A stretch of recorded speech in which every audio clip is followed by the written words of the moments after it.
അങ്ങനെ പള്ളി നിർമ്മിക്കപ്പെട്ടാൽ ആ പള്ളീൻ്റെ സ്വഭാവം പിന്നെ എങ്ങനെ അവിടെ ഉണ്ടല്ലോ ഈ ഇയാളുടെ ആവശ്യത കൂടാൻ പറയുന്നത് അവിടെ ആണുങ്ങൾ മാത്രമേ ഉണ്ടാവാൻ പാടുള്ളൂ. ആണുങ്ങൾ മാത്രമേ ഉണ്ടാവാൻ പാടുള്ളൂ എന്ന് പറഞ്ഞതിൻ്റെ അർത്ഥം അത് പെണ്ണുങ്ങളെ മോശമാക്കരുത്. അങ്ങനെ നിങ്ങൾ മനസ്സിലാക്കരുത്. പെണ്ണുങ്ങൾക്ക് വലിയ സ്ഥാനമാണ് ഇസ്ലാം നൽകിയിട്ടുള്ളത്. ആണുങ്ങളെക്കാളും വലിയ സ്ഥാനമാണ്. അവരെ വലിയ സംരക്ഷണം അവർക്കുള്ള എല്ലാവിധ ആദരവും നൽകിയ ദീനാണ് ഇസ്ലാം. അവൻ സല്ലല്ലാഹു അലൈഹി വസല്ലം നിങ്ങളെ പള്ളിയിൽ നിന്ന് അവനെ വിട്ടുനിർത്തിയത് എങ്ങനെയെന്നറിയോ? വളരെ തന്ത്രപൂർവ്വമാണ്. നബി നിരോധിച്ചു. പക്ഷേ ആ നിരോധനം എങ്ങനെയാണ്? വ്യംഗ്യമായിട്ടാണ്. വ്യക്തമായ ഒരു നിരോധനമല്ല ലഭിച്ചത്. കാരണം പെണ്ണുങ്ങൾക്കൊരു പ്രയാസം ഉണ്ടാക്കാൻ പാടില്ല.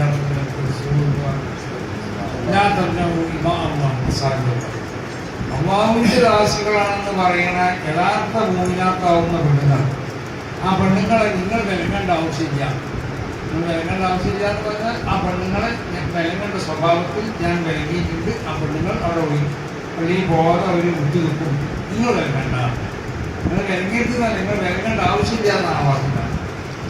കാരണം റസൂൽ പിന്നീട് പറഞ്ഞതാണ് ആ ഈ കൽപ്പന തന്നെ ആരോടാണ്? പെണ്ണുങ്ങളുടെ രക്ഷിതാക്കന്മാരോട്, പെണ്ണുങ്ങൾക്കുള്ള ഭർത്താക്കന്മാരോട്, അല്ലെങ്കിൽ രാജ്യം വെക്കുന്ന മുസ്ലിം ഭരണകൂടമുണ്ടെങ്കിൽ ആ ഭരണകൂടത്തിനോടാണ് പറയുന്നത്. നിങ്ങൾ തടയാൻ പോകരുത്, നിങ്ങൾ തടയേണ്ട ആവശ്യമില്ല. കാരണം എന്തുകൊണ്ട്? വിശുദ്ധ ഖുർആനിൽ അല്ലാഹു സുബ്ഹാനഹു വ തആല പ്രഖ്യാപിച്ചു അവിടെ ആണുങ്ങളെ ഉണ്ടാവേണ്ടത്, അവിടെ പെണ്ണുങ്ങൾ ഉണ്ടാവാൻ പാടില്ല. അതുകൊണ്ട് പെണ്ണുങ്ങൾക്ക് മനസ്സിലാക്കാം, നല്ല പെണ്ണുങ്ങളാണ് എന്ന് മനസ്സിലാക്കുക. അവിടെ ആണുങ്ങൾ മാത്രമേ ഉണ്ടാവാൻ പാടുള്ളൂ എന്ന് പറഞ്ഞിട്ടുണ്ടല്ലോ. ഇന്ന് നമ്മൾ അങ്ങോട്ട് പോകുന്നത് അതോടുകൂടെ റസൂലും പറഞ്ഞു തോന്നുന്ന വീടാണ് അവർക്ക് ഏറ്റവും ഉത്തമം. അപ്പോൾ അള്ളാഹുവിന്റെ ദാസികളായ പെണ്ണുങ്ങളോട് പറയാണ് വീടാണ് നിങ്ങൾക്ക് ഏറ്റവും ഉത്തമം എന്ന് പറഞ്ഞാൽ പിന്നെ പെണ്ണുങ്ങൾ വരുമോ? വരില്ല. പിന്നെ ഇത് പറഞ്ഞു പെണ്ണുങ്ങളെ കണക്കാൻ പുറപ്പെടുകയാണെങ്കിൽ വലിയ നമ്മൾ മുഷിഞ്ഞ വസ്ത്രമാവണം. വസ്ത്രം തന്നെ എന്താണെന്ന് അക്കറ് പൂശരുത്, സുഗന്ധ ദ്രവ്യങ്ങളൊന്നും പൂശരുത്. മാത്രമല്ല വസ്ത്രത്തിൽ നിന്ന് നാറ്റുണ്ടാകുന്ന വസ്ത്രമാവണം. അങ്ങനെ ഞാൻ പറഞ്ഞതിനാണ് ചെല്ലുന്നത്. ഗുജറാത്ത് എന്ന് പറഞ്ഞ വാക്കിൻ്റെ അർത്ഥം അതിൻ്റെ വാസന ദുർഗന്ധമായിരുന്നു തന്നെ ഉണ്ടാവും. പെണ്ണുങ്ങളെ മോശമാക്കിയതല്ലോ പ്രശ്നമില്ല. പെണ്ണുങ്ങൾ വിലയിരുത്തി പെണ്ണു പറയുന്ന വ്യക്തിനോട് ഇതിൻ്റെ പുറത്തു പോയിട്ടുള്ളൂ എന്ന് പറഞ്ഞു. ഇങ്ങനെ പോകണമെന്നുണ്ടെങ്കിൽ തുണി വെച്ചിട്ട് പോയിക്കോന്നൊക്കെ അതിൻ്റെ അർത്ഥം പോയിക്കോന്നാ അവൻ തുണി വെച്ചിട്ട് പോകില്ല നമുക്ക് ഉറപ്പല്ലേ എന്നതുപോലെ പെണ്ണുങ്ങളോട് പറയാം നിങ്ങൾ ഇങ്ങനെ പോയിക്കോളി പെണ്ണുങ്ങളെ എന്ന് പറഞ്ഞാൽ പെണ്ണുങ്ങൾ പോകില്ല എന്ന് ഉറപ്പാണ്. അതുകൊണ്ടാണ് പെണ്ണുങ്ങൾ പോകണൊരു പതിവ് റസൂലുള്ളാഹിന്റെ കാലത്തില്ലേ, അത് സ്ത്രീക്കിന്റെ കാലത്തില്ല, അമ്മയുടെ ഭർത്താവിന്റെ കാലത്തില്ല. ആകെ ഒരു പെണ്ണ ഭർത്താവിന്റെ കാലത്ത് മൂപ്പര് വായില്ല, മൂപ്പര് വിലങ്ങില്ല. കാരണം വിലങ്ങേണ്ട ആവശ്യമില്ല. നല്ല പെണ്ണുങ്ങളാണെങ്കിൽ ഒരുക്കിക്കൊണ്ടാണ് എത്രയായിട്ട് ഈ പെണ്ണ് ഒരുക്കിക്കഴിഞ്ഞ അപ്പൊ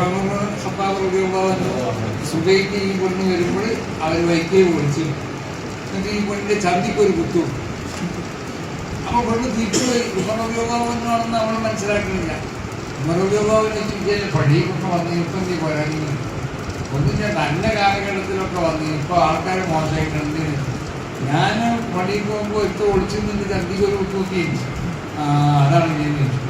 അപ്പൊ വ്യക്തമായ നിലക്കുള്ളത് ഒരു കൽപ്പന ഇല്ലാതെ പെണ്ണുങ്ങളോട് വളരെ മാനസികമായിട്ടൊരു പ്രയാസം ഇല്ലാത്തവർക്ക് യോഗ്യമായ നിലക്ക് റസൂലുള്ളാഹി അത് പെണ്ണുങ്ങളെ നിരോധിച്ചിട്ടുണ്ട്.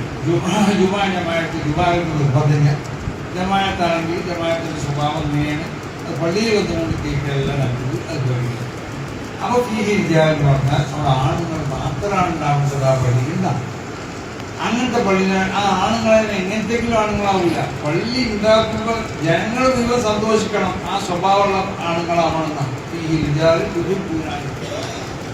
അവിടെ ആണുങ്ങളുണ്ടാവേണ്ടത് ആ ആണുങ്ങൾ എങ്ങനത്തെ സ്വഭാവക്കാരാവണം? എല്ലാ നിലത്തിലുള്ള വിശുദ്ധിനെയും ഇഷ്ടപ്പെടുന്നതായ യഥാർത്ഥ മോമിനികളാണ് പള്ളിയിൽ ഉണ്ടാവേണ്ടത്. ഒരു യഥാർത്ഥ മോമിൻ പള്ളിയിൽ ഉണ്ടായ അങ്ങനത്തെ ആളുകളാണ് പള്ളിയുമായി ബന്ധപ്പെടുന്നതെന്ന് വന്നാൽ അതിൻ്റെ അർത്ഥം ഇവിടുത്തെ സർവ്വ മഹ്ലൂക്കാത്തുകൾക്കും അവനിൽ നിന്നുള്ള ഗുണപ്പെടും. അങ്ങനെയാണോ? ഇവിടെ നമ്മൾ മനുഷ്യന്മാരോട് ഗുണം ചെയ്യണം. മുസ്ലിങ്ങളോട് പ്രത്യേകമായ ഒരു പെരുമാറ്റ രീതി, മറ്റുള്ളവരോട് തന്നെ മനസ്സൗഹാർദ്ദം കാത്തു സൂക്ഷിച്ചുകൊണ്ടുള്ള ഗുണങ്ങൾ അങ്ങോട്ട് കൂടി ചെയ്തുകൊണ്ടുള്ള ഒരു പെരുമാറ്റ രീതി. ഇവിടുത്തെ മൃഗങ്ങളോട് ചില കടപ്പാടുകൾ നമുക്കുണ്ട്. ഇവിടുത്തെ മരങ്ങളോട് കടപ്പാടുകളുണ്ട്. ഇവിടുത്തെ കല്ല് വൃക്ഷങ്ങളോട് കടപ്പാടുകളുണ്ട്. ചെടികളോട് കടപ്പാടുണ്ട്. പറവകളോട് കടപ്പാടുകളുണ്ട്. അപ്പൊ വെള്ളത്തിനോട് കടപ്പാടുണ്ട്. അതുപോലത്തെ സർവ്വ അള്ളാഹുവിന്റെ മഖ്ലൂഖാത്തിനോടുള്ള കടപ്പാടുകൾ പൂർണ്ണമായി അതിനെ പാലിക്കുന്ന ഒരു ഭൂമി, അതാണ് ഫീഹി റിജാൽ. അവിടെ ആണ ഉണ്ടാവാൻ പാടുള്ളൂ എന്ന് പറഞ്ഞു. ആണുങ്ങൾ ഉണ്ടാവാൻ പാടുള്ളൂ. എങ്ങനത്തെ റിജാൽ യുഹിബ്ബൂന അൻ യതഫഖഹു,